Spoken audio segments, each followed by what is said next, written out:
Class 11 Mathematics, Chapter 5, Linear Inequalities. Exercise 5.1. Question number 24. Find all pairs of consecutive even positive integers, both of which are larger than 5, such that their sum is less than 23. ಈ question ಅಲ್ಲಿ ನಾವು consecutive even positive integers ಗಳನ್ನ find out ಮಾಡಬೇಕು. ಹಾಗೆ ಇಲ್ಲಿ condition ಕೊಟ್ಟಿದ್ದಾರೆ, ನಾವು find out ಮಾಡುವಂತ ಎರಡು ನಂಬರ್ಸ್ ಲಾರ್ಜರ್ ದೆನ್ 5 ಆಗಿರಬೇಕು, 5ಗಿಂತ ಹೆಚ್ಚಿರಬೇಕು. ಹಾಗೆ ಆ ಎರಡು ನಂಬರ್ಸ್ ಗಳನ್ನ ಆಡ್ ಮಾಡಿದಾಗ ಸಿಗುವಂತ ಸಮ್ 23 ಆಗಿರಬೇಕು.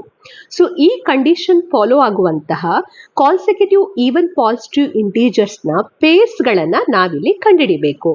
ಮೊದಲಿಗೆ ಇಲ್ಲಿ ನಾವು ಈವನ್ ಪಾಸಿಟಿವ್ ಇಂಟೀಜರ್ಸ್ ಅಂದ್ರೆ ಯಾವುದೆಲ್ಲ ಬರ್ತದೆ ಅಂತ ಹೇಳಿ ನೋಡುವ. ಈಗ 2, 4, 6, 8 ಈ ರೀತಿಯಲ್ಲಿ ನೀವು ನಂಬರ್ಸ್ ಗಳನ್ನ ತೆಗೆದುಕೊಂಡ್ರೆ ಇದನ್ನ ನಾವು ಈವನ್ ಪಾಸಿಟಿವ್ ಇಂಟೀಜರ್ಸ್ ಅಂತ ಹೇಳ್ತೇವೆ. ಹಾಗೆ ಕಾನ್ಸಿಕ್ಯೂಟಿವ್ ಈವನ್ ಪಾಸಿಟಿವ್ ಇಂಟೀಜರ್ಸ್ ಅಂತ ಹೇಳಿದ್ರೆ ಕಂಟಿನ್ಯೂಸ್ ಆಗಿ ಬರುವಂತಹ ಈವನ್ ಪಾಸಿಟಿವ್ ಇಂಟೀಜರ್ಸ್ಗಳು. ಈಗ ಉದಾಹರಣೆಗೆ ಇಲ್ಲಿ 2 ಮತ್ತೆ 4ನ ತೆಗೆದುಕೊಂಡ್ರೆ ಇದನ್ನ ನಾವು consecutive even positive integer pair ಅಂತ ಹೇಳ್ಬೋದು. ಯಾಕೆಂದ್ರೆ 2 ಆದ್ಮೇಲೆ ನೆಕ್ಸ್ಟ್ ಬರುವಂತ ನಂಬರ್ 4 ಆಗಿದೆ. ಹಾಗೆ 6 ಮತ್ತೆ 8ಅನ್ನು ತೆಗೆದುಕೊಂಡ್ರೆ ಇದು ಕೂಡ consecutive even positive integer peer.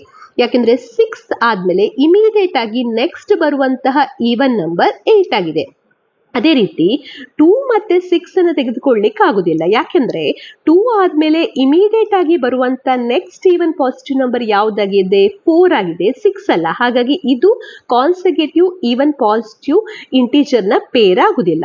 So ಈ ರೀತಿ ಬರುವಂತ ನಂಬರ್ಸ್ ಗಳನ್ನ ನಾವು consecutive even positive integers pair ಅಂತ ಹೇಳ್ತೇವೆ. ಸೊ ಇಲ್ಲಿ ನಾವು ಈ ರೀತಿ ಇರುವಂತ ಪೇರ್ಸ್ ಗಳನ್ನ ಫೈಂಡ್ ಔಟ್ ಮಾಡಬೇಕು. ಹಾಗೆ ನಮ್ಗೆ ಕಂಡೀಷನ್ ಕೊಟ್ಟಿದ್ದಾರೆ. ಏನ್ ಕಂಡೀಷನ್ ಅಂತ ಹೇಳಿದ್ರೆ, ಎರಡು ನಂಬರ್ಸ್ಗಳು 5 both of which are larger then 5 ಅಂದ್ರೆ 5ಗಿಂತ ಹೆಚ್ಚಿರಬೇಕು. ಹಾಗೆ ಅದನ್ನ ಆಡ್ ಮಾಡಿದಾಗ ಸಿಗುವಂತ ಸಮ್ ಏನಿದೆ ಅದು 23ಗಿಂತ ಕಡಿಮೆ ಇರಬೇಕು.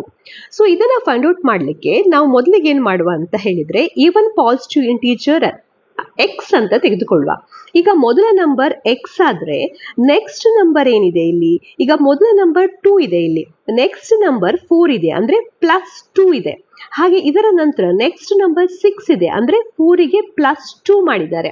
ಸೊ ಆದ್ರಿಂದ ನಾವೇನ್ ಹೇಳ್ಬೋದು, ಈಗ ಮೊದಲ ನಂಬರ್ ಅನ್ನ ನಾವು ಎಕ್ಸ್ ಅಂತ ತೆಗೆದುಕೊಂಡ್ರೆ ನೆಕ್ಸ್ಟ್ ನಂಬರ್ ಅನ್ನ ನಾವೇನಂತ ತೆಗೆದುಕೊಳ್ಬಹುದು? x+2 ಅಂತ ತೆಗೆದುಕೊಳ್ಬಹುದು. So let the first even positive integer be x. ಮೊದಲ ಪಾಸಿಟಿವ್ ಇಂಟೀಜರ್ ಎಕ್ಸ್ ಆಗಿರ್ಲಿ. ಆಗ next positive integer even positive integer ಏನಾಗ್ತದೆ? x+2 ಆಗ್ತದೆ. ಯಾಕೆಂದ್ರೆ ಈ ಎರಡು ನಂಬರ್ಸ್ ಗಳನ್ನ ತೆಗೆದುಕೊಂಡಾಗ ಇದಕ್ಕೆ ಇರುವಂತಹ ಡಿಫ್ರೆನ್ಸ್ ಏನು? 2 ಆಗಿದೆ. ಹಾಗಾಗಿ x+2. ನೆಕ್ಸ್ಟ್ ಈಗ ಎರಡು ನಂಬರ್ಸ್ ಅನ್ನ ನಾವು ತೆಗೆದುಕೊಂಡಿದ್ದೇವೆ. ಒಂದು ನಂಬರ್ ಎಕ್ಸ್, ಇನ್ನೊಂದು ನಂಬರ್ x+2. ಇದಕ್ಕೆ ನಮಗೆ ಕ್ವಶನ್ ಅಲ್ಲಿ ಕೊಟ್ಟಿರುವಂತಹ ಕಂಡೀಷನ್ ಗಳನ್ನ ಅಪ್ಲೈ ಮಾಡುವ. ಮೊದಲ ಕಂಡೀಷನ್ ಏನಿದೆ? Both of which are larger then 5 ಅಂತ ಕೊಟ್ಟಿದ್ದಾರೆ. ಅಂದ್ರೆ ಈ ಎರಡು ನಂಬರ್ಸ್ ಗಳು ಏನಿದೆ, ಇದು ಎರಡು ನಂಬರ್ಸ್ ಗಳು 5ಗಿಂತ ಹೆಚ್ಚಿರಬೇಕು. ಅಂದ್ರೆ ನಾವಿಲ್ಲಿ ಇನಿಕ್ವಾಲಿಟೀಸ್ ಅನ್ನ ಬರೀಬಹುದು. ಸೊ ಒಂದು ಇನಿಕ್ವಾಲಿಟಿಯಾಗಿ ನಾವು ಎಕ್ಸ್ ಇಸ್ ಗ್ರೇಟರ್ ದೆನ್ 5 ಅಂತ ಬರೀಬಹುದು. ಸೊ ಇದು ಒಂದು ಇನಿಕ್ವಾಲಿಟಿ. ಹಾಗೆ ಇನ್ನೊಂದು inequality x+2 is greater then 5 ಅಂತ ನಾವು ಬರೀಬಹುದು. ಯಾಕೆಂದ್ರೆ ಸೆಕೆಂಡ್ ನಂಬರ್ ಇಲ್ಲಿ x+2 ಆಗಿದೆ. Next x+2 is greater then 5 ಅಂತ ನಾವಿಲ್ಲಿ ಬರ್ತಿದ್ದೇವೆ. ಇದನ್ನ ಸಿಂಪ್ಲಿಫೈ ಮಾಡುವ. ಸೊ ಇದನ್ನೀಗ ಸಿಂಪ್ಲಿಫೈ ಮಾಡುವುದಾದ್ರೆ ಈ 2 ಅನ್ನ ಈ ಬದಿಗೆ ತೆಗೆದುಕೊಂಡು ಹೋದಾಗ ಇದು -2 ಆಗ್ತದೆ.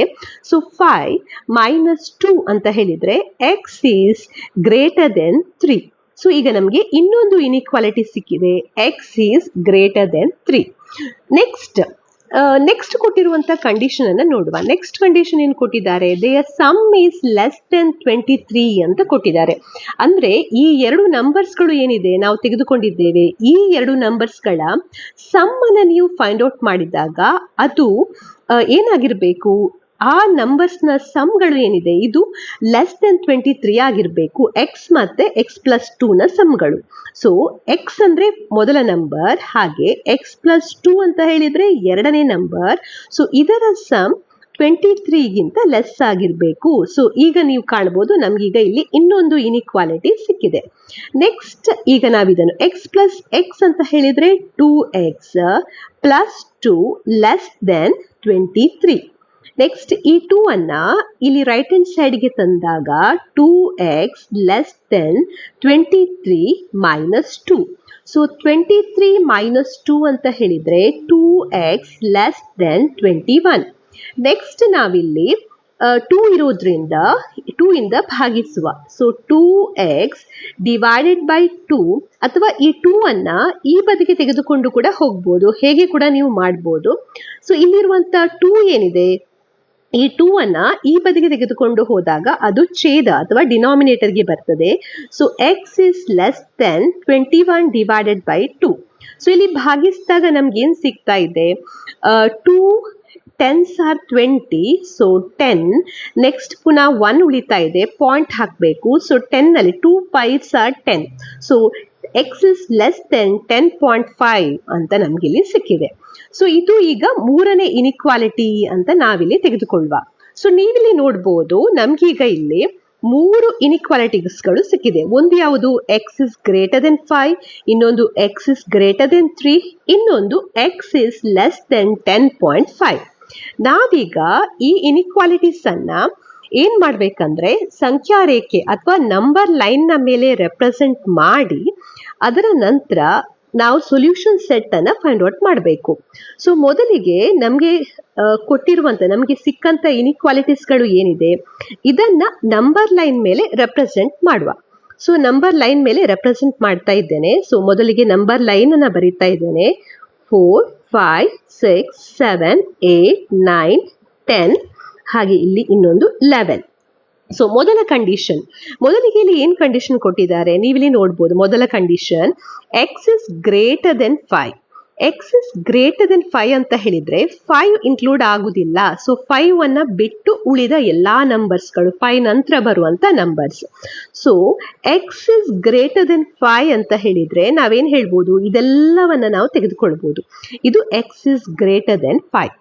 ನೆಕ್ಸ್ಟ್ ಎರಡನೇ ಇನಿಕ್ವಾಲಿಟಿ ಏನಿದೆ, ಎಕ್ಸ್ ಇಸ್ ಗ್ರೇಟರ್ ದೆನ್ 3 ಅಂತ ಇದೆ. X is greater than 3. So 3 ನಂತರ ಬರುವಂಥದ್ದು. ಸೊ 3 ಇಲ್ಲಿದೆ. ಸೊ ಎಕ್ಸ್ 3 ಇನ್ಕ್ಲೂಡ್ ಆಗಿಲ್ಲ. ಸೊ ಹಾಗಾಗಿ ಇಲ್ಲಿ ನಾನು ಈ ರೀತಿಯಲ್ಲಿ ಸರ್ಕಲ್ ಮಾಡ್ತಾ ಇದ್ದೇನೆ, ಅಂದ್ರೆ 3 ಇನ್ಕ್ಲೂಡ್ ಆಗಿಲ್ಲ ಅಂತ ಅರ್ಥ. So X is greater than 3. Next ಏನಿದೆ ಇಲ್ಲಿ, ಎಕ್ಸ್ ಇಸ್ ಲೆಸ್ ದೆನ್ 10.5 ಅಂತ ಇದೆ.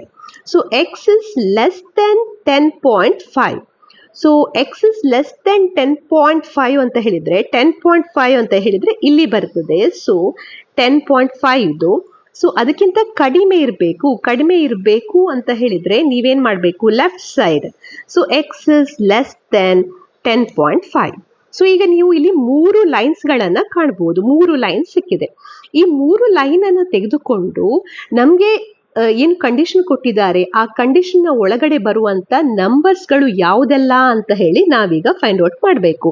ಅಂದ್ರೆ ನಾವೀಗ ಇಲ್ಲಿ ಸೊಲ್ಯೂಷನ್ ಸೆಟ್ ಅನ್ನ ಫೈಂಡ್ ಔಟ್ ಮಾಡಬೇಕು. ಇಲ್ಲಿ ನಾವು ಡ್ರಾ ಮಾಡಿರುವಂತಹ ಈ 3 ಲೈನ್ ನ ಒಳಗೆ ಬರುವಂತ ನಂಬರ್ಸ್ಗಳನ್ನ ತೆಗೆದುಕೊಂಡು. ಸೊ ಇಲ್ಲಿ ಈಗ ನೀವು ಇದನ್ನ ಗಮನಿಸಿದ್ರೆ ಈ 5 ಎನ್ನುವಂಥದ್ದು 5 ನೆಕ್ಸ್ಟ್ 5 ಆದ್ಮೇಲೆ ಬರುವಂಥದ್ದು ಏನೆಲ್ಲ ಇದೆ ಅದೆಲ್ಲವೂ ಕೂಡ 3 ಲೈನ್ ಅಲ್ಲಿ ನೀವು ನೋಡ್ಬೋದು. ಸೊ ಈ ಲೈನ್ ಕೂಡ 5 ನೆಕ್ಸ್ಟ್ ಅಲ್ಲಿ ಇದೆ, ಹಾಗೆ 5 ನಂತರ ಈ ಲೈನ್ ಕೂಡ ಇದೆ, ಹಾಗೆ ಈ ಲೈನ್ ಕೂಡ ಇಲ್ಲಿರುವಂತ ಇದು ಲೈನ್ ಕೂಡ 5 ನೆಕ್ಸ್ಟ್ ಇದೆ.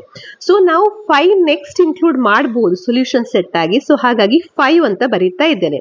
ಹಾಗೆ ಮ್ಯಾಕ್ಸಿಮಮ್ ಎಲ್ಲಿ ತನಕ ನೀವು ಇಲ್ಲಿ ಕಾಣ್ಬೋದು, ಮ್ಯಾಕ್ಸಿಮಮ್ ಅಂತ ಹೇಳಿದ್ರೆ 10.5 ಏನಿದೆ ಇಲ್ಲಿ ತನಕ ಹೋಗಿದೆ. ಸೊ 3 ಲೈನ್ಸ್ಗಳು 10.5 ತನಕ ಇದೆ. 10.5 ಇನ್ಕ್ಲೂಡ್ ಆಗಿಲ್ಲ, ಹಾಗಾಗಿ 10.5 solution set is equal to 5, 10.5 ಅಂತ ತೆಗೆದುಕೊಂಡ್ರೆ ಇದರ ಒಳಗೆ ಬರುವಂತಹ ಈವನ್ ಪಾಸಿಟಿವ್ ಇಂಟೀಜರ್ಸ್ ಯಾವುದೆಲ್ಲ ಇದೆ ಅದನ್ನ ನಾವು ತೆಗೆದುಕೊಳ್ಬೇಕು. ಈಗ 5 ಇಂದ 10.5 ತನಕ ಬರುವಂತ ಈವನ್ ಪಾಸಿಟಿವ್ ಇಂಟೀಜರ್ಸ್ ಯಾವುದೆಲ್ಲ ಇದೆ, 6 ಇದೆ, 8 ಇದೆ, ಹಾಗೆ 10 ಇದೆ. ಹಾಗಾಗಿ 6, 8 and 10. ಸೊ ಇದು ಈಗ ಸೊಲ್ಯೂಷನ್ ಸೆಟ್ ಆಗಿದೆ. ನೆಕ್ಸ್ಟ್ ನಾವೇನ್ ಮಾಡ್ಬೇಕು, ನಾವು ಪೇರ್ ಆಫ್ ಇಂಟೀಜರ್ಸ್ ಗಳನ್ನ ಫೈಂಡ್ ಔಟ್ ಮಾಡಬೇಕು. Even positive integer ಕಾನ್ಸೆಕ್ಯೂಟಿವ್.